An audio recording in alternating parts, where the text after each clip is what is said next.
പ്രിയപ്പെട്ട എല്ലാ ഹിന്ദുവിഷൻ പ്രേക്ഷകർക്കും പൊന്നിൻ തിരുവോണ ആശംസകൾ നേരുകയാണ്.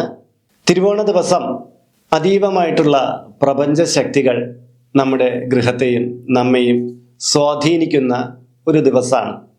അതൊരു വാമനൻ്റെയോ അല്ലെങ്കിൽ ഒരു മഹാബലിയുടെ കഥയിൽ മാത്രം ഒതുങ്ങുന്ന ഒന്നല്ല. ഈ ശക്തി ഊർജങ്ങളെ നമ്മിലേക്ക് സ്വാംശീകരിക്കാൻ വേണ്ടിയിട്ടാണ് നമ്മൾ തിരുവോണമായിട്ട് ബന്ധപ്പെടുത്തി ഒട്ടേറെ കർമ്മങ്ങൾ ചെയ്തു പോരുന്നത്. ഈ ദിവസത്തിൻ്റെ മഹത്വം അത്രത്തോളം, ഈ പ്രകൃതി തന്നെ നോക്കിയാൽ അതിൻ്റെ ഒരു പ്രത്യേക പ്രശാന്തതയൊക്കെ നമുക്ക് കാണാൻ കഴിയുന്നതാണ്. ആ തിരുവോണ ദിവസം മറ്റേത് ദിവസത്തേക്കാളും വ്യത്യസ്തമായിട്ട് നമുക്ക് അനുഭവപ്പെടുന്നതും ഇതുകൊണ്ട് തന്നെയാണ്. അപ്പോൾ ഈ ദിവസം നമ്മൾ ചെയ്യുന്ന കർമ്മങ്ങൾ കൊണ്ട് തന്നെ നമ്മുടെ ജീവിതത്തിൽ ഒട്ടേറെ മാറ്റങ്ങൾ ഉണ്ടാക്കിയെടുക്കാൻ പറ്റും. ഞാൻ ഈ പറയുന്ന 5 കാര്യങ്ങൾ ഒരു ഓർമ്മപ്പെടുത്തലാണ്. കാര്യം ഇത് നമ്മൾ ചെയ്യേണ്ടുന്ന കാര്യമാണ്. പക്ഷെ ഇന്നത്തെ പലർക്കും ഇതിൽ പല കാര്യങ്ങളും അങ്ങനെ അറിഞ്ഞുകൂടാത്തതായിട്ടുണ്ട്. അപ്പോൾ ഈ തിരുവോണ ദിവസം നിർബന്ധമായിട്ട് നമ്മൾ ചെയ്തിരിക്കേണ്ട 5 കർമ്മങ്ങളുണ്ട്. ഈ പഞ്ചകർമ്മങ്ങൾ ചെയ്യുമ്പോഴും ആ ദിവസത്തിൻ്റെ ആ ഗുണവൈശിഷ്ട്യങ്ങൾ കൊണ്ട് തന്നെ മുന്നോട്ടുള്ള നമ്മുടെ ജീവിതകാലം വളരെ മൂല്യമുള്ളതായി മാറുകയും നമ്മുടെ ദൈവാനുഗ്രഹം കൂടിക്കൂടി വരികയും ചെയ്യും. മാത്രമല്ല, നമ്മൾ തിരുവോണം കഴിഞ്ഞിട്ട് സമൂലമായിട്ടുള്ളൊരു മാറ്റം ഉണ്ടാകണം എന്നുള്ളതാണ് നമ്മളെല്ലാം കാക്ഷിക്കുന്നത്.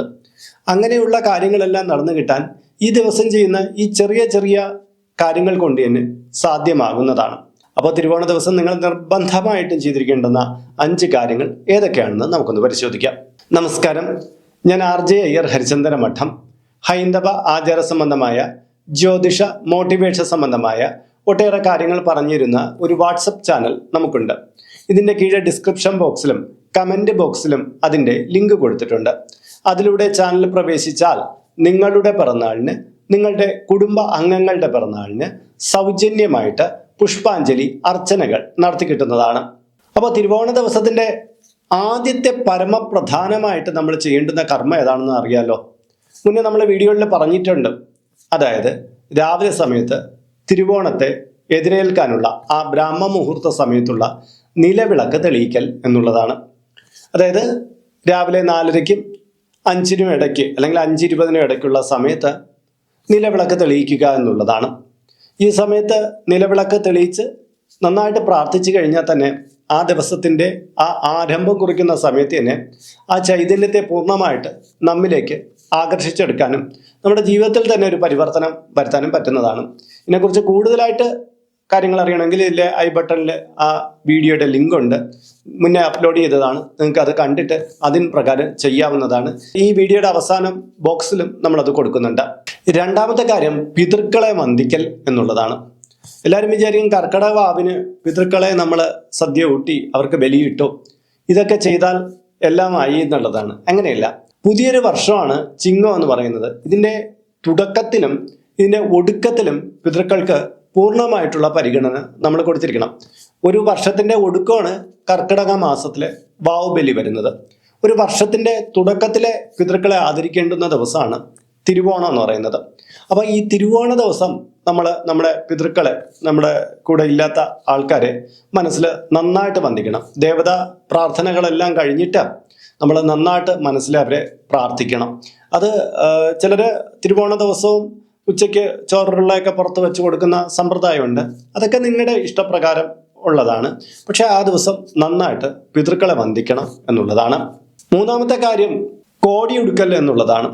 അതായത് പുതുവസ്ത്രം എന്നുള്ള സങ്കല്പമാണ് കോടി. തിരുവോണ ദിവസം നമ്മൾ പണ്ട് മുതലേ കാണം വിറ്റും ഓണം ഉണ്ണണം എന്ന് പറയുന്ന ആ ഒരു കാലഘട്ടം മുതലേ തന്നെ ആ ദിവസം ഒരു പുതിയ വസ്ത്രമെങ്കിലും നമ്മൾ ധരിക്കാറുണ്ട്. എന്നാൽ പലർക്കും ഇന്ന് അതിനോട് വലിയ താല്പര്യമില്ല. കാര്യം ഇടയ്ക്കിടയ്ക്ക് ഇങ്ങനെ വസ്ത്രങ്ങൾ മേടിക്കുന്ന ഒരു സ്വഭാവം ഉള്ളതുകൊണ്ട് ഓണത്തിനൊരു പുതിയ വസ്ത്രം ധരിക്കണം എന്നുള്ള സങ്കല്പത്തിൽ നിന്നൊക്കെ ചിലരൊക്കെ പിന്മാറിയിട്ടുണ്ട്. പക്ഷെ യഥാർത്ഥത്തിൽ ആ പുതുവസ്ത്രം എന്ന് പറയുന്നത് തന്നെ നമ്മുടെ ശരീരത്തിനോടുള്ള വന്ദനമാണ്. ഒപ്പം തന്നെ നമ്മൾ ഈ പ്രപഞ്ചത്തിൽ നമ്മൾ ഒരു പുതിയ തുടക്കം, എല്ലാത്തിനും ഒരു തുടക്കം കുറിക്കാൻ പോകുന്നു. നമ്മൾ ആകെ കൂടി ഒരു മാറി എന്നുള്ള യൂണിവേഴ്സിന് കൊടുക്കുന്ന ഒരു സന്ദേശം കൂടിയാണ്.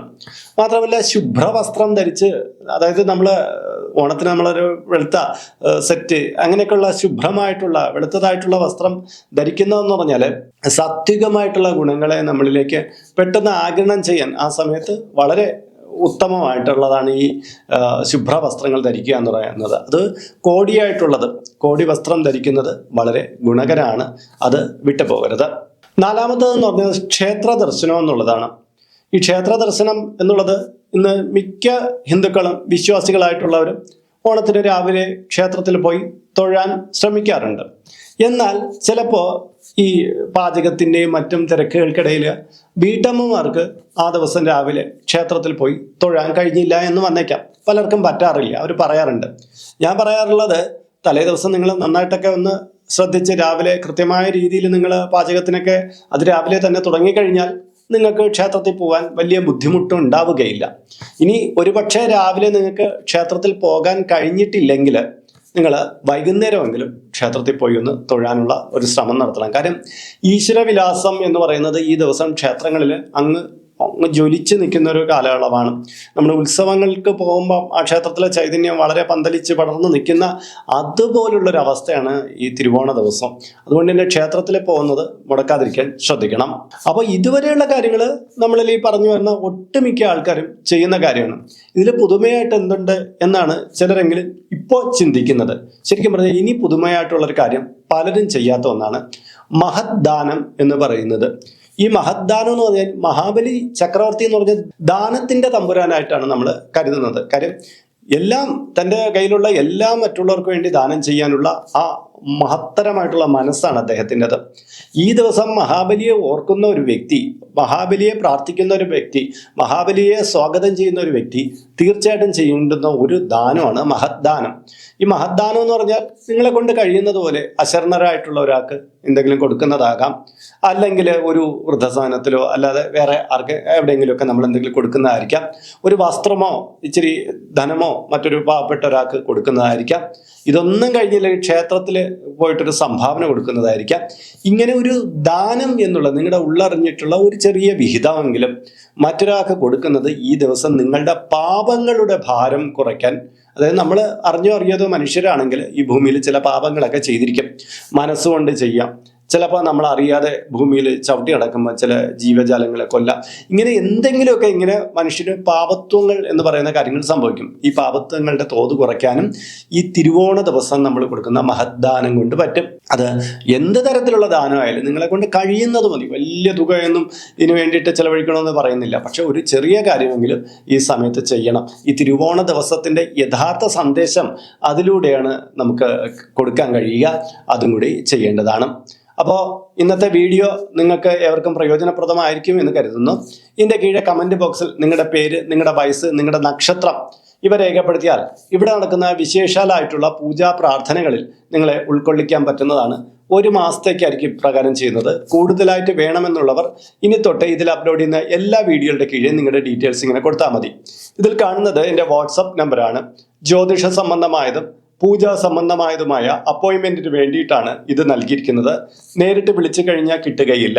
നിങ്ങളുടെ പേര്, നിങ്ങളുടെ സ്ഥലം ഇവ രേഖപ്പെടുത്തി വാട്സപ്പിലൂടെ മെസ്സേജ് ചെയ്യുമ്പോൾ അഡ്മിൻ ഒരു മാർഗ്ഗനിർദ്ദേശം അയച്ചു നൽകുന്നതാണ്. ആ മാർഗ്ഗനിർദ്ദേശം അനുസരിച്ച് അപ്പോയിൻമെൻ്റ് എടുത്തിട്ട് വിളിക്കാവുന്നതാണ്.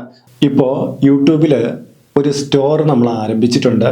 നിങ്ങൾക്ക് ആവശ്യമുള്ള പൂജാ സാധനങ്ങൾ മേടിക്കാൻ വേണ്ടിയിട്ടുള്ള ഒരു സ്റ്റോറാണിത്. കുറേ സാധനങ്ങൾ ലിസ്റ്റ് ചെയ്തിട്ടുണ്ട്. നിങ്ങളുടെ ആവശ്യത്തിന് വേണ്ടുന്ന കാര്യങ്ങൾ നിങ്ങൾ നോക്കിയിട്ട് നിങ്ങൾക്ക് ആ തുകയ്ക്ക് മേടിക്കാൻ ഇത് ഗുണകരമാണോ എന്നൊക്കെ ഒന്ന് സെർച്ച് ചെയ്തിട്ട് വേണമെങ്കിൽ ഇത് നിങ്ങൾക്ക് പർച്ചേസ് ചെയ്യാവുന്നതാണ്. ഈ രീതിയിലാണ് മൊബൈൽ ഫോണിൽ കാണപ്പെടുക. കണ്ടില്ലേ, ഇങ്ങനെ നമുക്ക് സ്റ്റോർ നോക്കിയിട്ട് നമുക്കതിൽ പ്രവേശിക്കാം.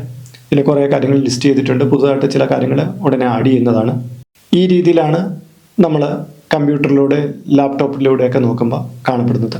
ഈ രീതിയിൽ നിങ്ങൾക്ക് എടുക്കാവുന്നതാണ്. മൊബൈൽ ഫോൺ വഴിക്കും കമ്പ്യൂട്ടർ വഴിക്കും നിങ്ങൾക്കത് ചെയ്യാവുന്നതാണ്. അപ്പോൾ മറ്റൊരു വീഡിയോയിൽ മറ്റൊരു വിശേഷമായിട്ട് വീണ്ടും കണ്ടുമുട്ടും വരെ എല്ലാവർക്കും നമസ്കാരം. നിങ്ങളുടെ സ്വന്തം RJ അയ്യർ ഹരിചന്ദന മഠം. നമസ്തേ.